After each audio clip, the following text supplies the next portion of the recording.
Tapos pagkagaling sila doon, laging ang kwentuhan nila, ang saya doon. saya? Ang ganda ng view. Oo.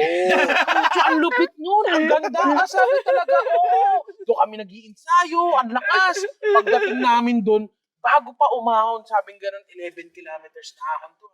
Gumanon. Akala ko, binibigyan lang ako ng warning. Pag promeno ka, aangat yung bike mo, ganun kataas yung tarik.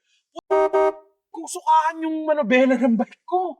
Kung hindi ako uminom ng soft drinks at dumighay, uso pa naman sa amin pag yung kunyari, pag sumuka ka sa ride, wala na, ano ka na talaga, asartalo ka na. Kaya yung padual na ako, nilulunok ko talaga.